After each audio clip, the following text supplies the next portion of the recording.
ఇక నర్సాపురంలో వైఎస్ఆర్సీపీ పార్టీ నుంచి ఉమాబాల గారు కంటెస్ట్ చేస్తున్నారు. అక్కడే భూపతిరాజు శ్రీనివాస వర్మ భారతీయ జనతా పార్టీ నుంచి కంటెస్ట్ చేస్తున్నటువంటి పరిస్థితి ఉంది.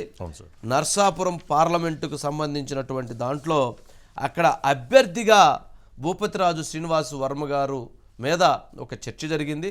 అక్కడ రఘురామకృష్ణంరాజు పోటీ చేస్తారని అందరూ భావించారు. రఘురామకృష్ణంరాజు అయినట్లయితే ఊహించినటువంటి మెజారిటీ నర్సాపురం పార్లమెంట్లో వచ్చి ఉండేది అనేటువంటి భావన స్పష్టంగా ఉంది.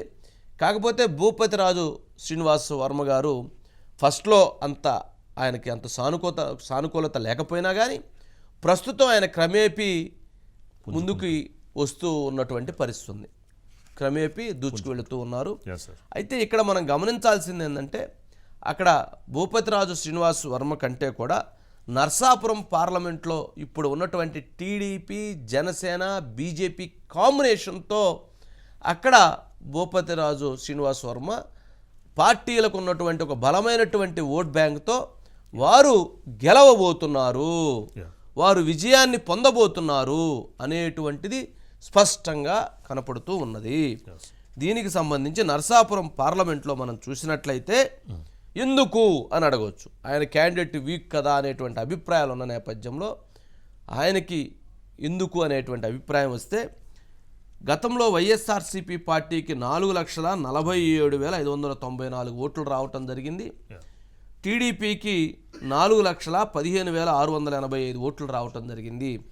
అప్పట్లో గతంలో చూస్తే 4,47,000 ఓట్లతో త్రిపుర రఘురామకృష్ణంరాజు ఎవరైతే వివి శివరామరాజు పైన ఆయన గెలవచ్చాడు. 31,909 ఓట్లతో ఆ రోజు ఓడిపోయారు టీడీపీ ఓడిపోయింది. మరి ఇప్పుడు గనక టీడీపీ ఓట్లు 4,15,685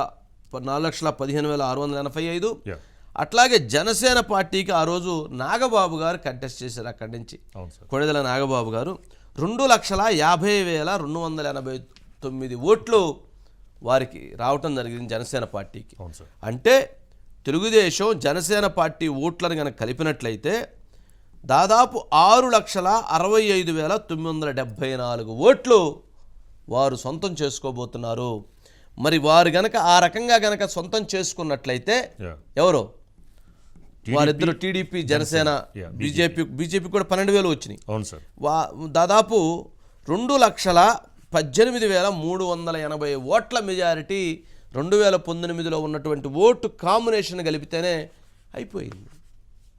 దాదాపు భూపతిరాజు శ్రీనివాస్ వర్మ గెలుపు ఖాయం.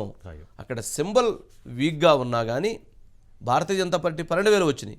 సింబల్ వీక్గా ఉన్నా కానీ అక్కడ క్యాండిడేట్ పరంగా అనుకున్నటువంటి వ్యక్తి కాకుండా వీరు వచ్చినప్పటికీ వీరు కొంత వీక్గా ఉన్నా కానీ ఇప్పుడు వారు కొంత వేగంతో ముందుకు వెళుతూ ఉన్నారు.